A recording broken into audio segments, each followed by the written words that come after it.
got a lot of guys out here looking for someone to replace their mom, and they don't step up to the plate because they don't step up to the plate because they haven't had someone show them what the plate is. You know what I'm saying? They haven't had that father guide them and push them towards responsibility, manhood, protecting all, the stuff that men do: protect, provide, lead, guide, be a counselor. There's many aspects of manhood that guys miss out on when they stay attached to mom, and it's not mom's fault. I'm not trying to bash on mom. Moms are amazing. Welcome to the Better Man Podcast with Ivan and Sumedh. This podcast is all about how to be an optimal, conscious male in today's society. Join Ivan and Sumedh as they go deep into the rabbit hole of personal growth, mindset, social dynamics, and spirituality. Are you ready to be a better man? Everyone, welcome back to the Better Man Podcast with Ivan and Sumedh. In this podcast, we are going to break your reality. Now, I want to introduce the affirmation of the day. You can say this out loud, you can say this in your head, but make sure you say it like you mean it and say it with a feeling.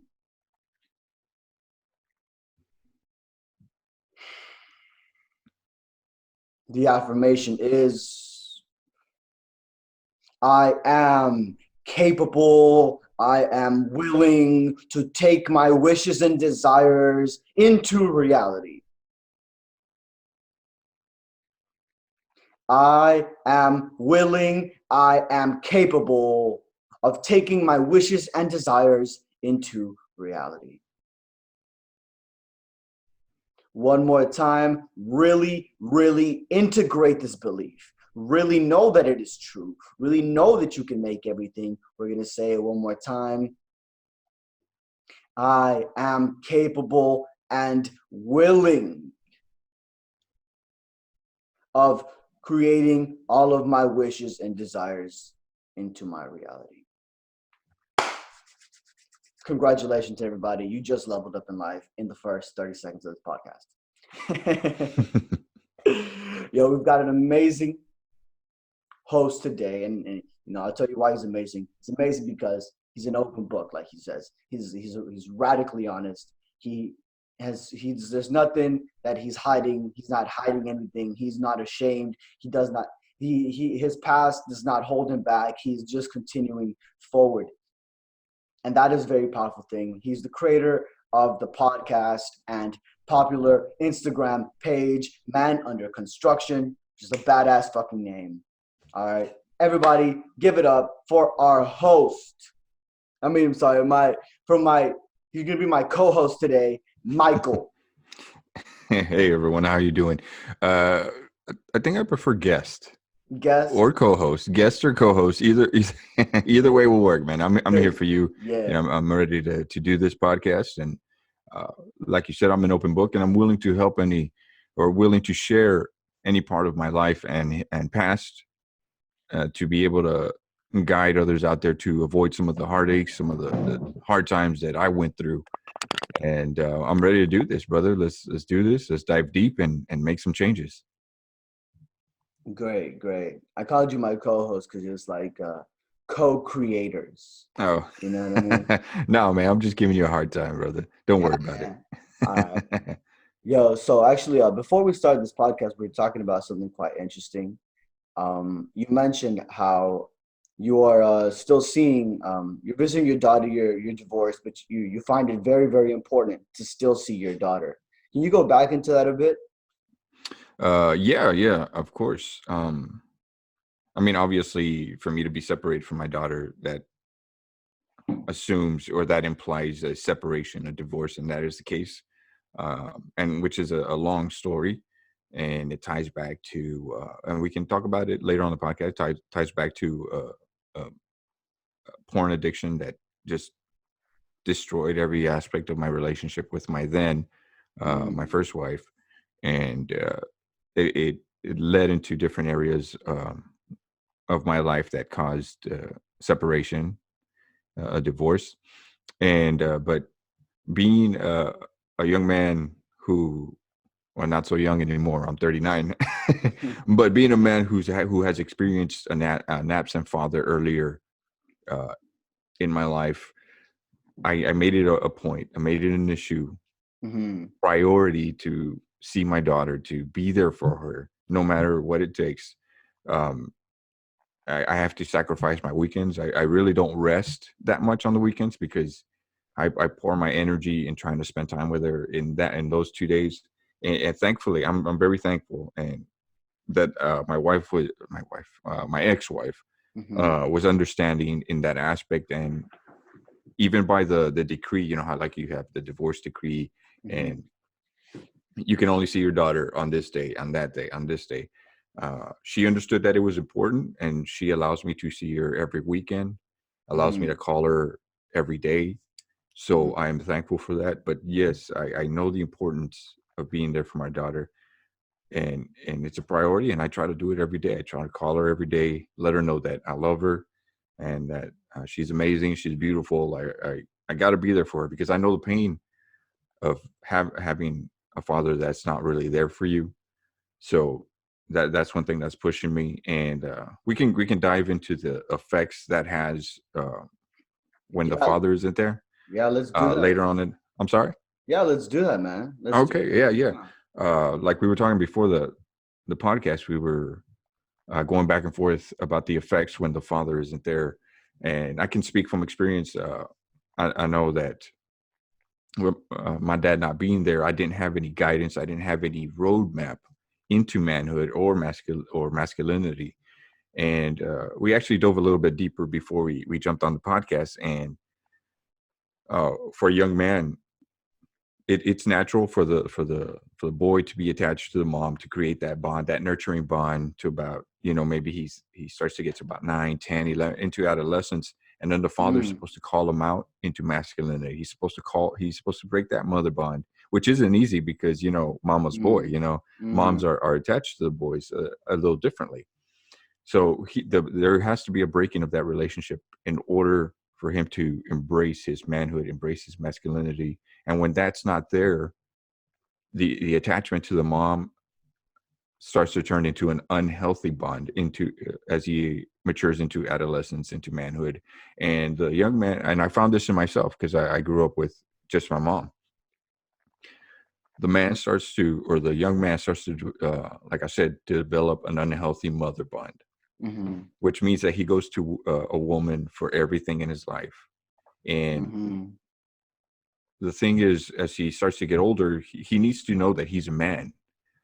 So this mm, bond between his mom causes him to go to women to define his masculinity, which mm. he cannot find. So What he'll do- jump from. what does that mean for women? If it uses women to define his masculinity. Like, what are the effects that you're seeing in the world because of that?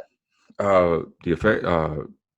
You're talking about guys who jump from girl to girl or use girls just for their own pleasure, Oh, use sex for their own pleasure, trying to find that emptiness that they feel, trying mm, to feel like a man.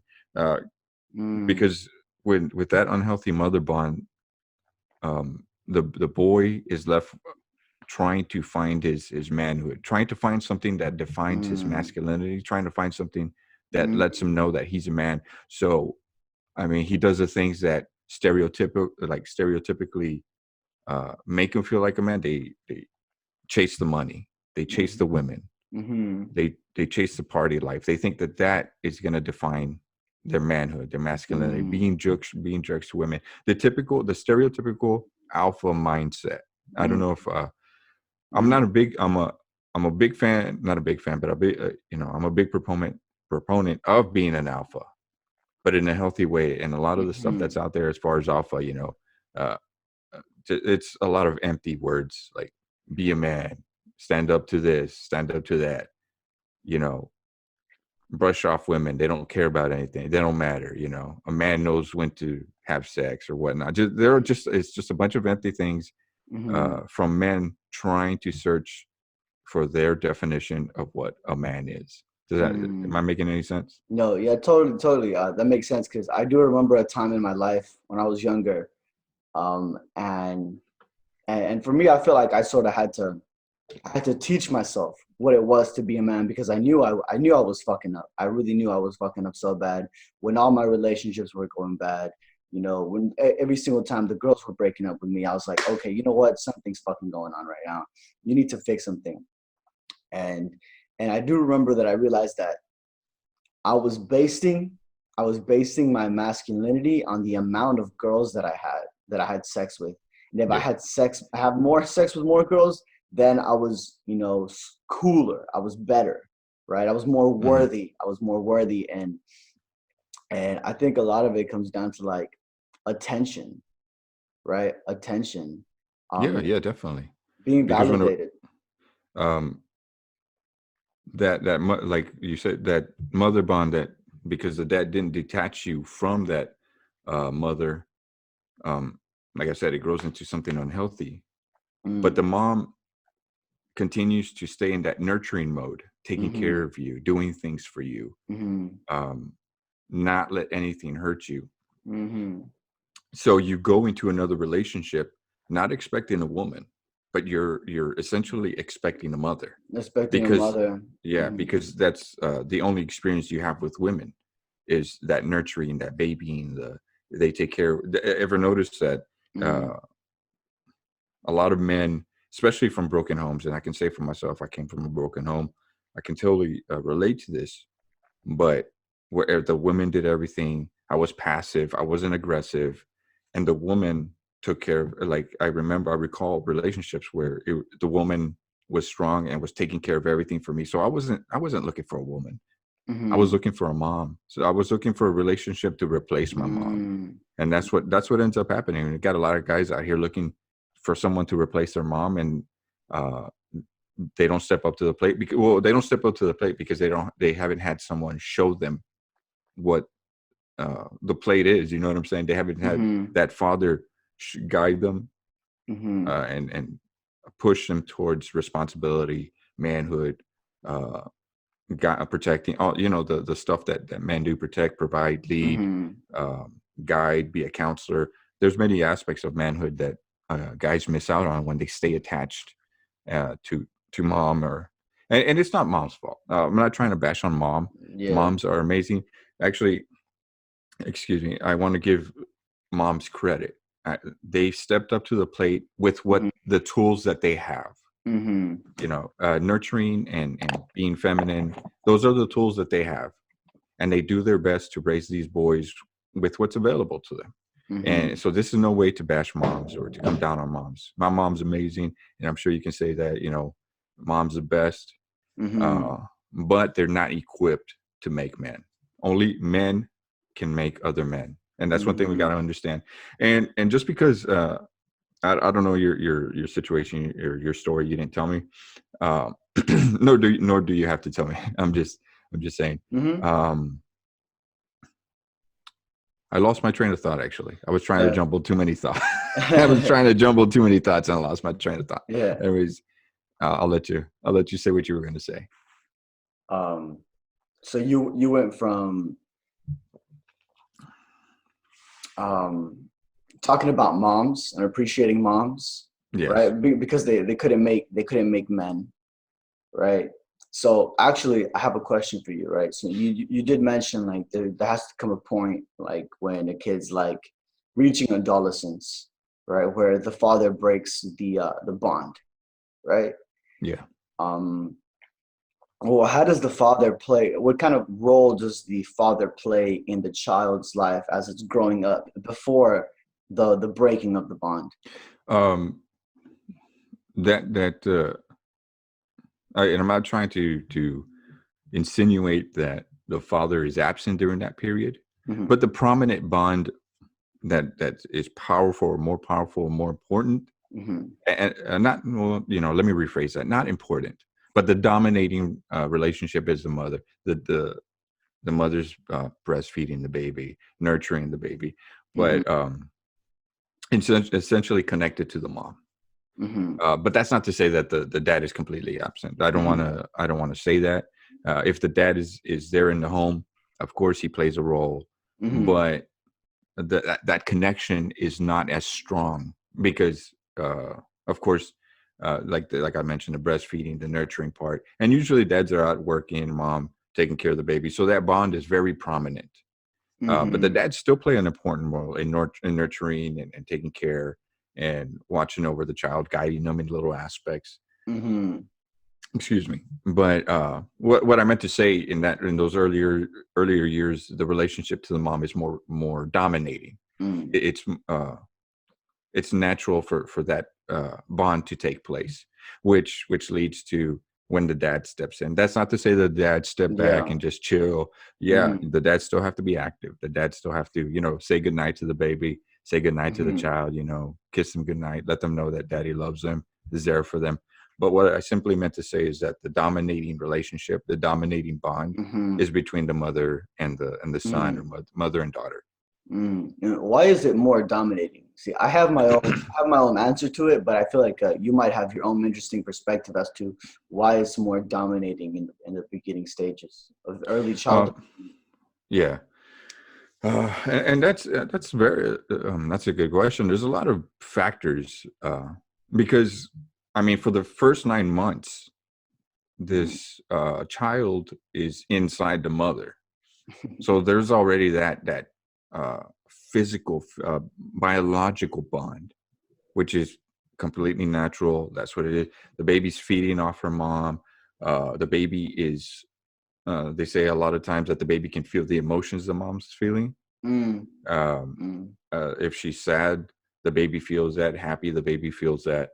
So when the baby is born, there's already that connection to mom, and of Mm. course, the mom goes into breastfeeding and being there for the baby. The emotional connection between the mom. It's like you are the mom. You are. Exactly. Mm. Yeah, and that bleeds into several years in life because, and you can't divide that. Like the baby was inside her, so you can't neglect that bond that's already there, and then it strengthens over time as she nurtures the baby and he starts to grow up. And uh, right about, I can't say what age, but I think it could happen in increments. The baby, let's say it's a son. The son grows up and the dad starts to do things with her, but the relationship that's dominating is usually the mother's, which is completely natural. Mm-hmm. Since I mentioned, since the conception of the baby, that it's inside Mm-hmm. her. Mm-hmm. Yeah, and I think it also makes sense because you are like children. They need to feel like they're loved and they're getting attention, and that's how they measure their worthiness, Yeah, right? And the mother, she's just like this very nurturing, giving. I mean, some mothers, yeah, of course, there's some mothers who are not. I don't know why. I literally have no clue that they're just so fucking broken. That. yeah. What do you like? That doesn't make sense to me. Like it really just. It's like I think it's like their feminineness is broken. You know. Yeah, that can be to a lot of factors, man. That can be to their own childhood, their own relationship with their father, with their mother. They suffered through abuse, brokenness, and neglect, and that's all they know. And then they repeat what was shown to them. But I think by and large, uh, as a majority, most mothers are loving and nurturing. You do have these anomalies. Mm-hmm. Unfortunately, the little sect, or the percentage of mothers who are broken and really aren't equipped to give love and nurture a baby, it's small, but it continues to grow. But because men aren't stepping up to the plate, men are leaving the homes, or abusive, and this goes to another topic, which we Mm-hmm. won't go into because then it'll go into something else. But I think by and large, most moms are loving and nurturing. And if you look at the grand scale, the bigger picture, I think it's a small minority that moms are, disregarding their children. Mm. What do you think about feminism and good and bad aspects of feminism that have arisen, and how do you think that's affected relationships as a whole? You're talking about like extreme feminism? Yeah, or yeah. I mean, feminism in general. well, of course, like I do appreciate the side of feminism that like brought more equality. Yeah. Because I think men were. I think back in the day there was more of this like I don't call it toxic masculinity. I call it overactive masculinity, Yeah, right? that makes sense. And and they were overpowering, right? Yeah. And now it was kind of like a balance, but then it sort of became where women were still kind of hurt, and then they were instead trying to put down men, and it's sort of been putting down masculinity for the past 20 years, right? So what are the effects and the relationships that you have seen? Well, man, this goes in. That's excuse me. That goes further in into one thing you got to understand when the a lot of like women's rights, like the suffrage movement Hmm. and women's right to vote, which is 100%. We did the right thing. Women do have a say, do have a voice, Hmm. and the thing is, it started to grow from there, especially as the industrial age changed and things were getting modernized. A lot of men didn't know what to do with themselves. They were stuck at home. Uh, all this feminism, and I'm trying to It's a big question. It's a big I'm trying to question. articulate what I'm trying to say. But through the years, I mean, you had the '60s where everything was love and peace, make love, not war. So all those movements, all those things suppressed the an aspect of manhood that pushed them to leadership. When it's all love and not war, and I'm not saying physical war, but war is in aggression, and war is in leadership, war is in being able to tackle the things of the day or the things coming against the family.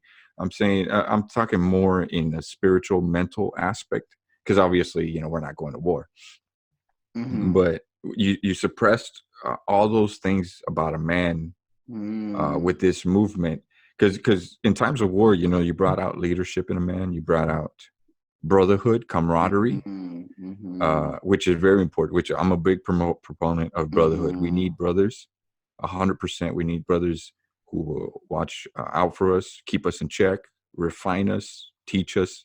Uh, so that's extremely important. Aggression, healthy aggression, and those things, those aspects of war bring out those attributes in a man. So all of a sudden, we got into the '60s. We make love, not war.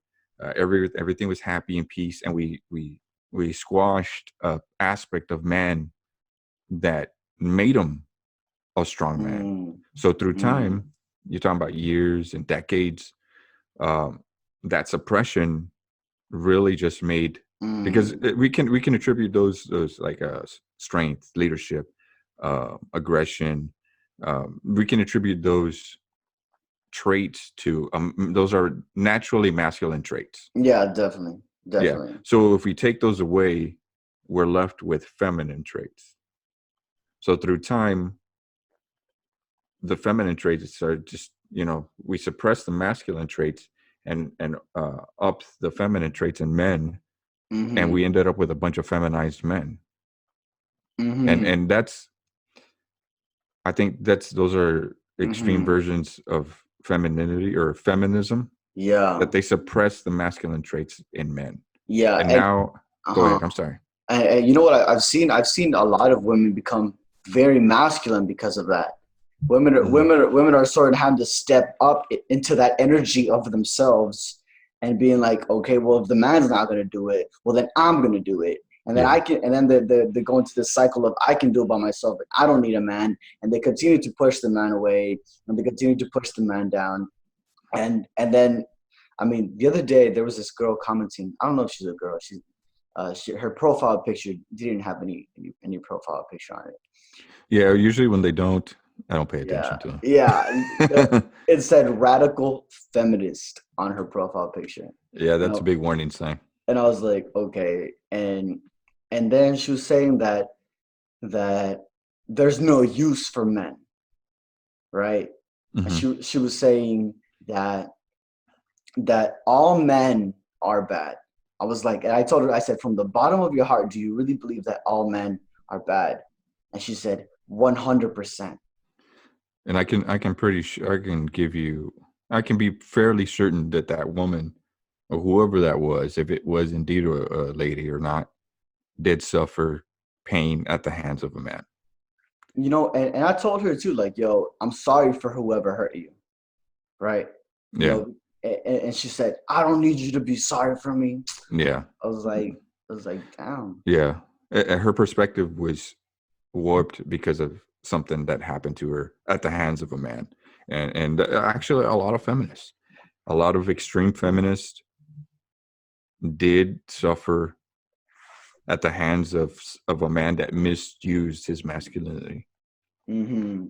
and abused his power, abused his power as a man. And that's what happens, man. And we're seeing a lot of that.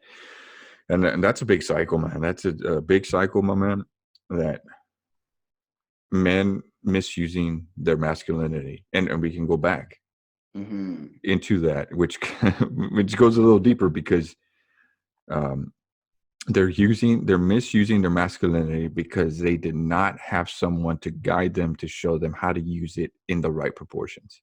And Mm-hmm. that could be unhealthy father wounds or unhealthy mother bonds, an absent father. There can Mm-hmm. be a lot of variables to that, but Mm-hmm. it's still our responsibility to acknowledge that. Like for me, I could have chosen a path of jumping from woman to woman.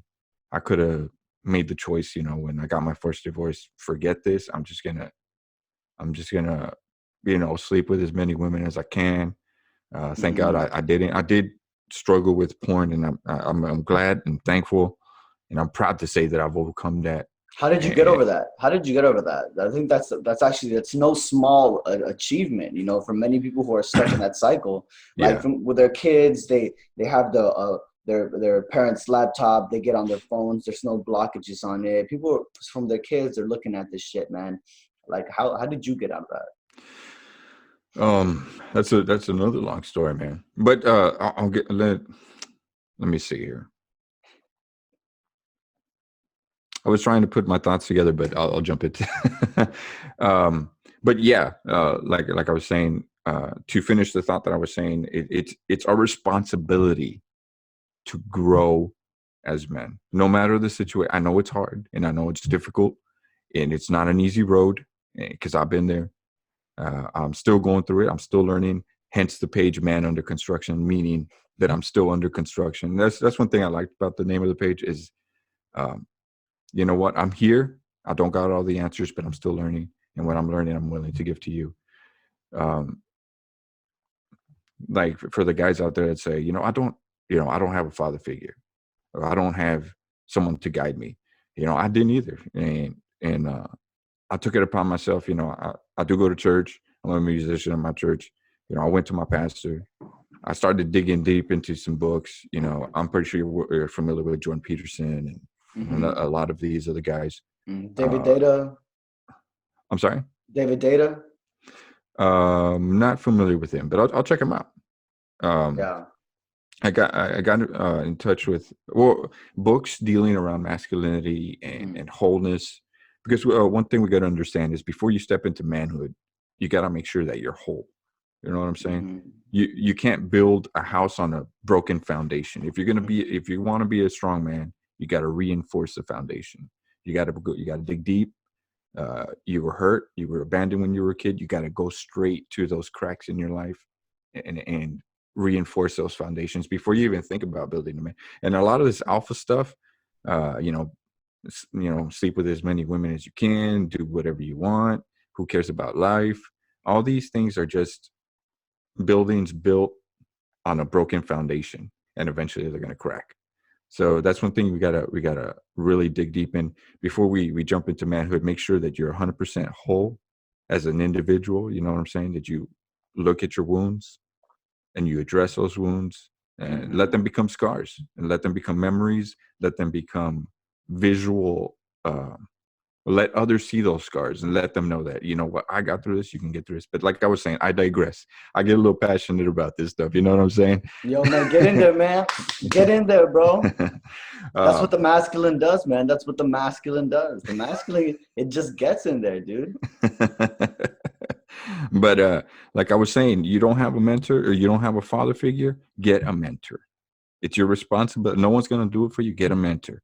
Get into some books. There's some great leaders, great men out there that have passed, they've passed away in history.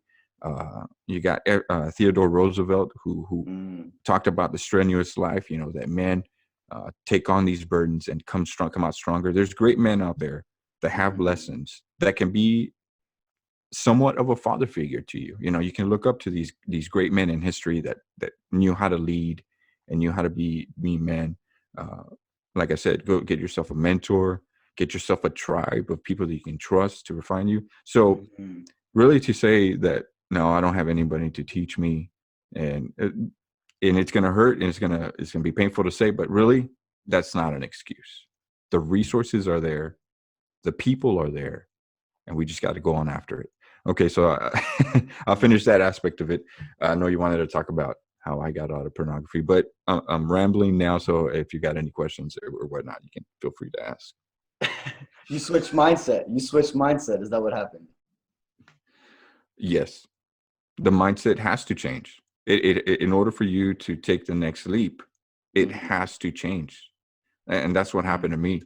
Um, I'll share it. Like I told you, man, I was stuck in pornography for 20 plus years, man. mm, You know, you're talking about, and there was little times, I'll go with it for without a week, a month, maybe a couple months. I was really, trying to be strong, mhm, but I would relapse. It was my escape, kind of like people turn to uh, coping mechanisms, whether it be alcohol, whatever, to numb the pain. That was my drug. mhm, And when I lost everything from my first marriage, I was on track to losing my second marriage because I wasn't actually engaging in it. I was really trying to fight it back, but there mm, was still little tentacles stuck in my heart and my mind. The way I saw women, the way I expected women to act or my wife mm, to act in bed. Go ahead. Were you going to say something? mm. Well, I was having a as a like an intrigued moment, right? Because as you speak, even more questions pop into my head.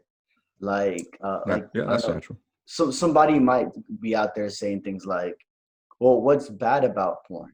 Like, why is it bad?" That's an that's a good question too. I've had some questions like that. What you gotta understand is that porn is unrealistic. And when you engage in this stuff, it's not like it's weird how our mind processes this. When we watch a movie, an action movie, Mm-hmm. like a superhero movie, it's unrealistic. And it could be the way we absorb it. Mm-hmm. But when you watch porn, man, I saw this in myself. It warps the way you see things. It warps the way you expect certain things. Like you take this into a relationship and you expect your woman to engage in the same activity that these paid actresses are paid to do. You know Mm-hmm. what I'm saying? I want my wife to do this because that's what I saw in porn. Mm-hmm. And Mm-hmm. it's not just simply the Mm-hmm. viewing. You got to understand that when you engage in this, a lot of things chemically are going on in your head. There's dopamine release, which is the same as uh, heroin. When you take heroin, there's an abundance of dopamine, which gives you that play, that relaxed sensation, that euphoric sensation. Um, Mm-hmm. so there's a lot more to that. And when you engage in porn, you wear these pathways down, kind of like when you do a drug. It has to get Mm-hmm. stronger. You take it and you search for something stronger because the same, like you Mm-hmm. say, the same scene, the same porn scene doesn't do it for you. So you continue and you continue and you continue and you open Mm-hmm. doors and you open doors. And then you tell me one guy that engages in porn doesn't expect some of the actions watched by these people on TV, expect the women to act that way. Mm-hmm. It, Yeah, it's yeah, it's true. No, it's true. I had my friend tell me one time. He's like, I don't want to go into the details of it, but he described it. He's like, I want a girl to do this, and I was like, I don't. That just doesn't. That doesn't seem like it's comfortable for her. Like it doesn't seem like Yeah. she'll enjoy doing that. Yeah, no, exactly, 100%. And it affects your mind. When the thing is, like, you may engage in porn and Mm-hmm. not act it out, but in your mind and in your heart, you act it out. You see women across the street, you see women in Mm-hmm. school, and you're performing these things in your head. So, Mm-hmm. and they may never know, but you're like in your mind and in the theater of your mind, you are degrading these women. You are They're a piece of meat to you. So there's a lot of aspects to it. I mean, just the sheer disrespect from your mental and emotional aspect, the expectations that you put on the women, the other aspect that it searches for something harder. I saw it in my life, and I thank God that I didn't veer off too far. I was still gripping uh, reality to a certain extent that I didn't veer off, because a lot of these guys, man, and it pains me to say that they veer off into, like, harder stuff, child pornography and all this stuff. It opens the door for that. You know what I'm saying? It goes Mm-hmm. into darker stuff. Because And they're I thank looking for God. something. They're looking for something harder. You're saying, yeah. Yeah, but because of that reason that I mentioned, chemically, a lot of stuff happens in your mind. The dopamine, the same scene that used to do it for you, it's not going to do it for you for a long time. Mm-hmm. So you search for something harder, and then you get Mm-hmm. tolerant to that. You search for something harder, Mm-hmm. and then you end up in a rabbit hole, man. And Mm-hmm. so it's it distorts your perspective on relationships, because sex is no longer an intimate act.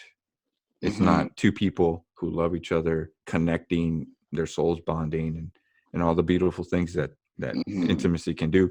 Really, it just becomes an act for your own selfish gratification. Like your friend said, like, I want her to do that. You think that he was Mm-hmm. thinking, how can I please my woman? You know what I'm saying? Um. You think he was thinking like, man, how can I pleasure my lady? How can I How can our satisfy? souls connect? How can our souls connect through Yeah, this intimate, very intimate thing? Yeah. yeah, No, yeah, definitely that. It was not thinking that. It was not thinking that. yeah. I would ask, what was he thinking? Just like, let me get some pleasure. Let me get, all the good feeling.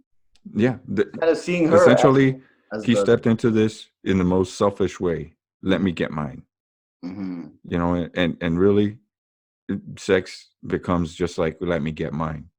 When in reality, it's a dance between a man and woman connecting and bonding and mm-hmm, expressing each other's feelings. And before I go into it too deep, what just how intimate and personal sex is supposed to be, but there's a lot of aspects that point, like, um, and a lot of guys don't care about that. A lot of guys, like, I don't care if I disrespect women in my mind; they're never gonna know. But I don't want to be that kind of man. I want to be the best man that I can be. I want to have integrity. I want to, especially for guys that are married, that engage in this stuff. mm, Excuse me. Every time you engage in that stuff, you're disrespecting your wife. You're robbing her of intimacy that you could be pouring onto her. You're engaging in this stuff, and you're giving your mind, maybe not physically, well, self-pleasuring physically, but you're preoccupied with this stuff and taking intimacy away from a bond that you're supposed to give to mm-hmm, your loved one.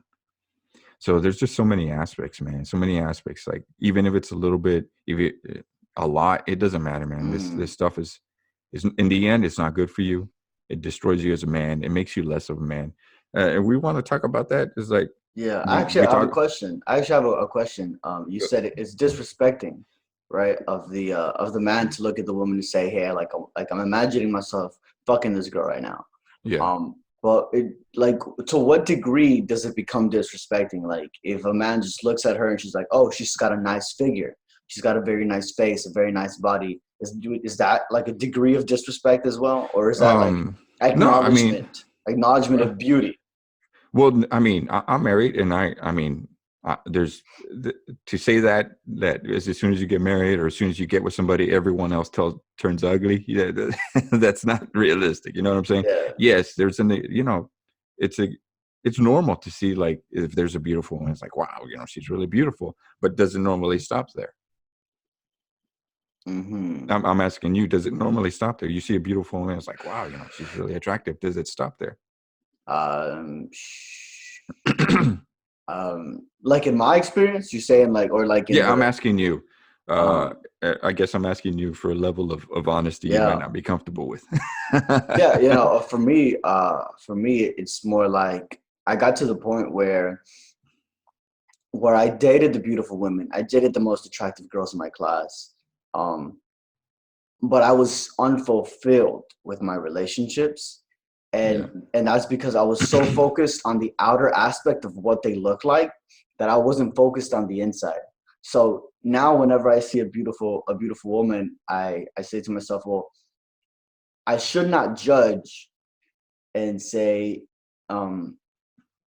if like I like it's like I like that really passionate sex. I like that really like loving sex where it's like Kundalini rising, and it is this union, Yeah. right? And I can't necessarily picture myself doing that with every girl, because that's something that I have to feel, Yeah. right?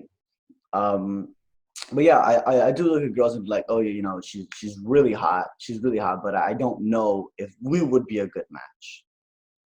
And I guess for the people, I guess I should say it this way: for the people, just like the question you posed, when does it stop? For the people who ask that,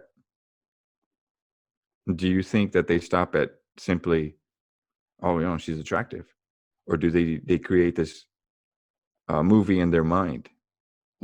Shit.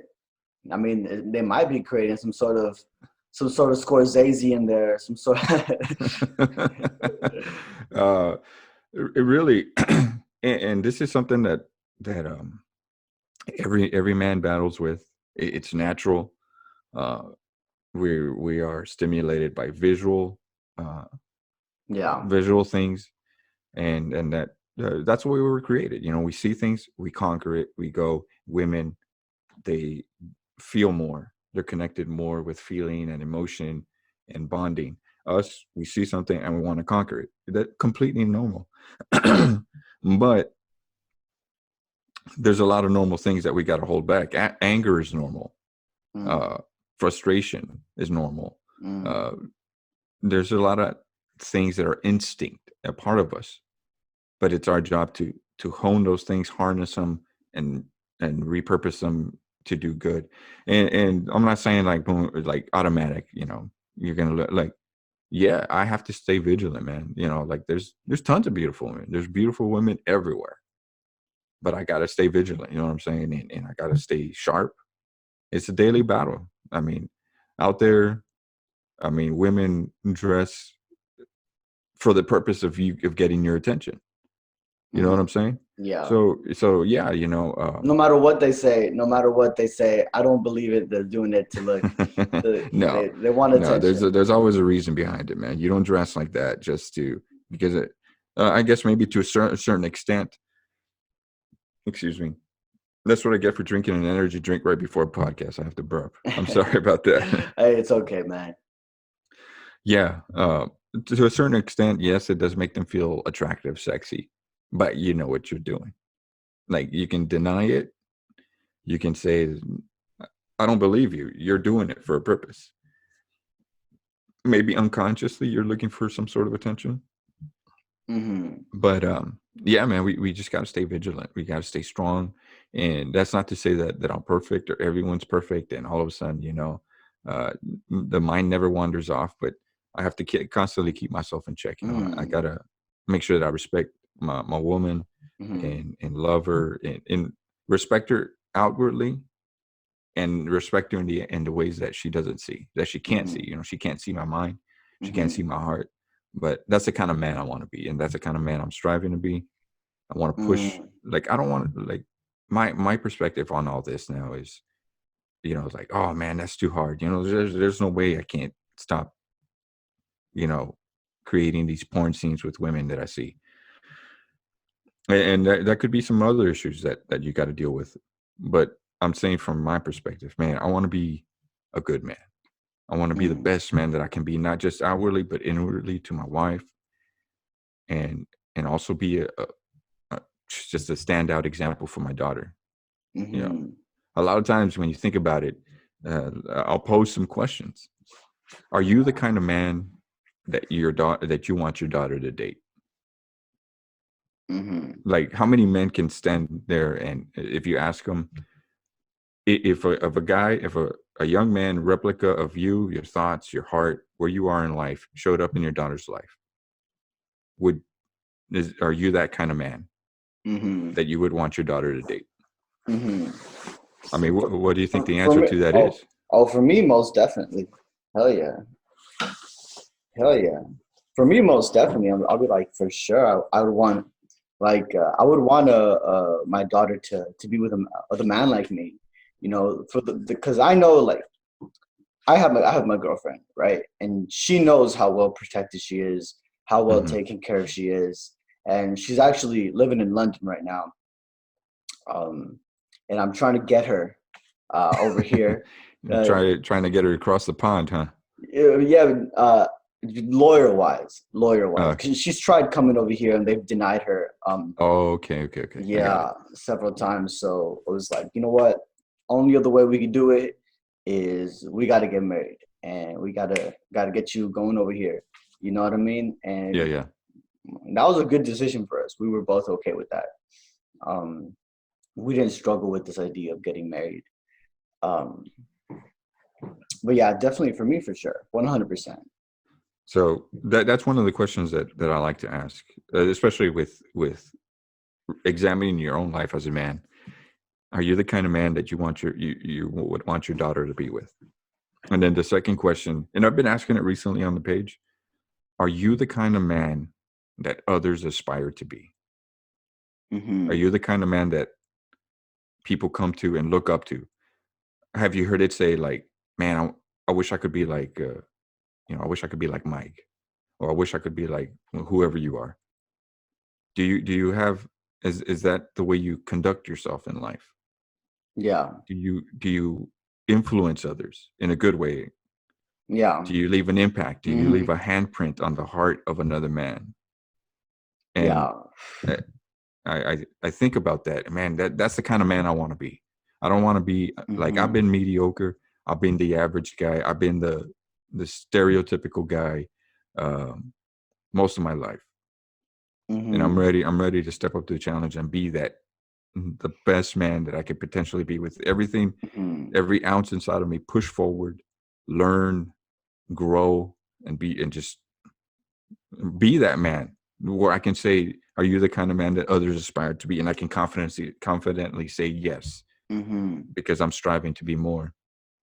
hmm So those are two questions, man. Very important questions that we need to ask ourselves. Yo, the thing is, it's so funny, because you mentioned influence, but in a good way, right?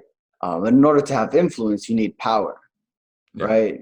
So for me, I'm all about how can I get more power, right? How can I be even more powerful, right? And sometimes when I tell people that, they think it comes from like a negative thing. Well, because they're thinking externally. You're, Uh-huh. you're thinking external power, but power is not necessarily external. External. What about power to control your mind, power to control your emotions Hmm. and project them Yeah. in that kind Yeah, of way? that's internal as well. Um, but I believe that like if I want to have like a really big change, right? A really huge change in the world, right? I want to influence people to do better for themselves, right? Because many times people don't like they want better for themselves. Like my tattoo, it says, "I know what's best for me," right? Right. I believe that every single person knows exactly what's best for them, right? But they struggle so much in order to tap into what is best for them, right? So they need like to be influenced to do better for themselves, right? Yeah. So I was telling people like, yo, I want more power, and it came from a place of, oh, I was powerless before, right? And I know what it's like to be powerless, right? Hmm. But I am powerless to a degree, right? Yeah. I'm under God, right? I'm under nature. Like I'm under the angels. Like they have, of course, more power than me. Um, but you did put a really good perspective on this, where you said that if you have power within yourself, you have power around other people, because Yeah. That's where it all begins, man. That's what, like people say, oh, I want to change the world. I want to influence. But well, where does that start? Where does that start? It starts hmm right smack right in the mirror, man. That's where hmm it all begins. And people that bypass that aspect of it and try to gain power externally first end up with the bad kind of influence, hmm end up mm guiding people in misdirections. Because like I said, you cannot, and you can try, you cannot build a house on a foundation that's cracked, broken, destroyed. The house will crumble eventually. that's hmm that's that's the way it is. You can pretend, you can lie to yourself, but the house is going to come down. It's the house being the man that you're presenting to the world. hmm So when you say I want to have power, that begins deep inside, and making yourself whole as a man, healed from whatever comes your hmm whatever scars you might have, or scars that are still bleeding. All that begins on the inside.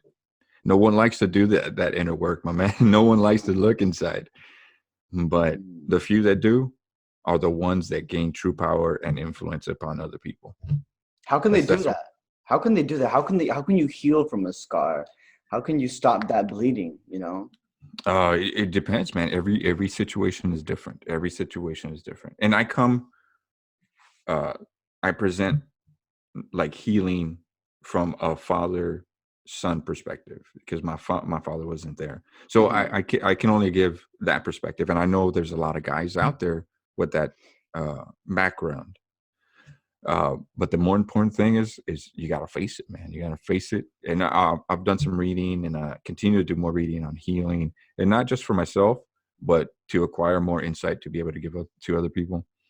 But you got to go straight to the source. Like I had to go to my dad, and tell him, "Hey, pops, you hurt me." I had to go, and Yeah. I went straight, and I told him, "Pops, you hurt me. This is what happened. This is exactly how I turned out. My thoughts. I was insecure. I was stuck on porn because I didn't have any guidance to let me know how to respect women. And the only legacy you left for me was jumping from woman to woman. And deep inside, that's all I knew. So I had to confront that. And we had a moment. He said he was sorry, uh, and I forgave him. That doesn't matter. That doesn't automatically mean that all of a sudden you have this great father son bond. And that's a misconception that a lot of guys had. Also, if I go to him and we make up, that everything will be okay. No, not necessarily. Just because you want to change doesn't mean that the dad wants to change. hmm But that enables you to heal and go past that. You know what I'm saying? hmm Yeah. And also too, another great perspective to have, and of course, once you've gone through certain steps of isolating the different wounds and the purpose why you have the reasons why you have those wounds, you got to understand that we are all just broken people, man. And I understood, as I'm growing in this, I understood that my dad has his own wounds. I realized that I don't think my grandfather, my dad's dad, was ever there for him. I don't hmm even think he was there in his life. So he hmm has that wound, and he passed it down to me. So I understand him in a different perspective. Like if you have a bad mother or a bad father, you got to understand that these people are. You got to see your father and your mother objectively, out of the perspective of their child, of that Mm-hmm. you're their child. Because when you look at them like, oh, you hurt me, you weren't there for me, and that's natural. I'm not negating that. Mm-hmm. But Victim as you, though, you go into victim mentality if you stay there. yeah, exactly. You stay stuck in that. But as you get older, and a way to heal is that you got to look at them objectively. You got to look at them as individuals, as a person. Like like I told you, I saw my dad, and I saw him as a man who was just as broken as I am. You know, he didn't have his father, so I Mm-hmm. understand why he passed down this stuff to me, or wasn't there for me, because he didn't have anyone there for me. And that's not to minimize any pain, any scars. I'm not trying to minimize any of the pain. I'm just trying to share Mm-hmm. um, the process of trying to heal. You know what I'm saying? Mm-hmm. Yeah. So, like you mentioned that you don't understand how mothers can abandon or be bad mothers, and just like, who cares about my child? Well, let's dig a little deeper. What example did they have? Well, let's look at them as individuals. Let's look at them as we look at ourselves. We're scarred. We're broken. You know, what happened to this woman to cause her to? I mean, it doesn't minimize the fact that what she's doing is horrible, like by neglecting her child, but we're digging deeper into the reason why she's doing it. So that's one thing that we got to do when we start addressing these scars. We got to look at the people who hurt us objectively, and that's hard to do. That is extremely hard to do, because your pain is real. You know what I'm saying? Your scars, your Mm-hmm. blood, the blood from your scars is real. But I Mm-hmm. think that's part of addressing those wounds, to Yeah. pull yourself Yeah. out of the pain and look at it objectively.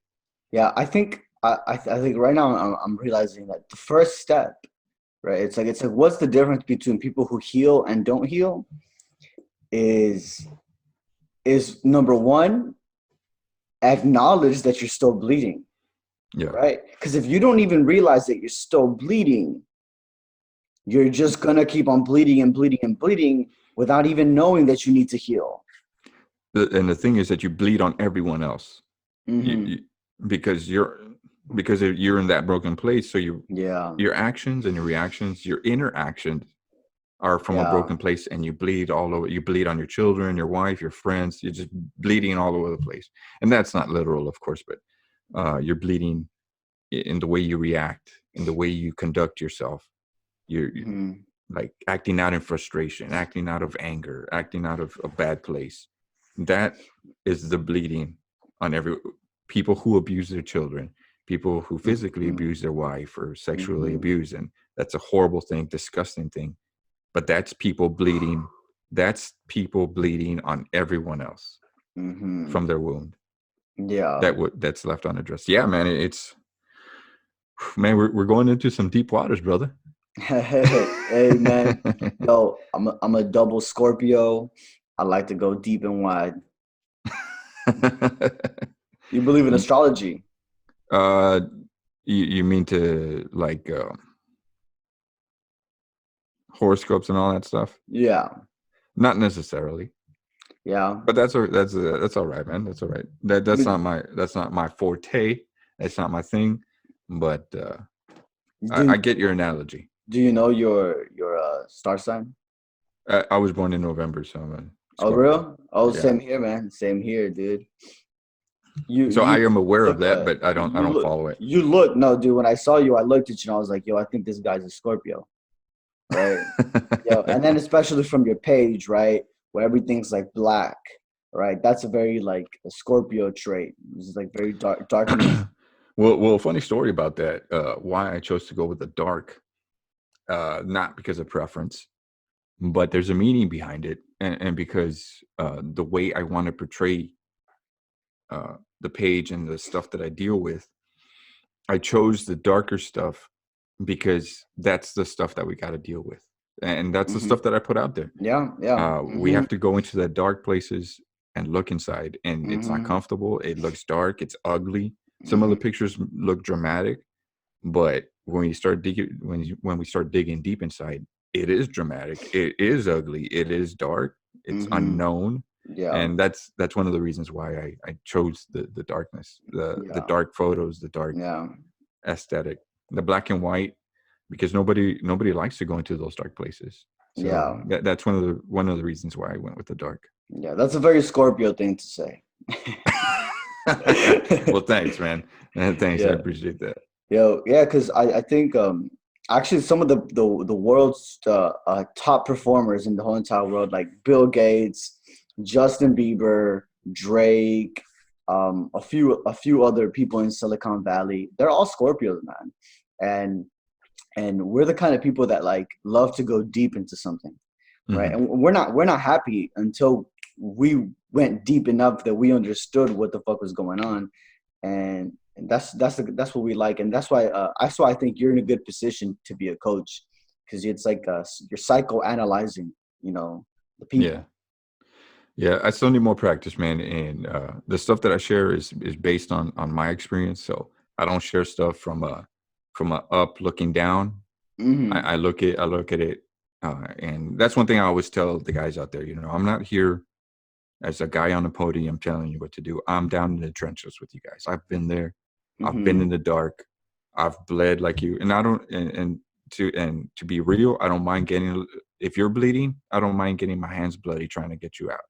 So, uh, yeah, that I don't see myself. Mm. Uh, Maybe some people see me as a coach or this person, but I don't see myself in that way. I see myself as, what, I'm your brother, and I'm willing to go down to wherever you're at to pull you out. So I don't mind getting my Mm. hands dirty. So I Mm. always try to remind people of that. I'm with Mm. you. I'm with you, brothers out there. I've been through the fight. I'm still fighting, and we can get through this together. Nice. That's so great. We're coming to a closing, Michael. Is there any Yeah, yeah. any last words that you would like to share with everyone? Well, first of all, man, I just want to say thank you for the opportunity to come on your podcast. I'm humbled and honored. I don't get asked a lot to come on a podcast, and it could be just the way I maybe the way I present certain content.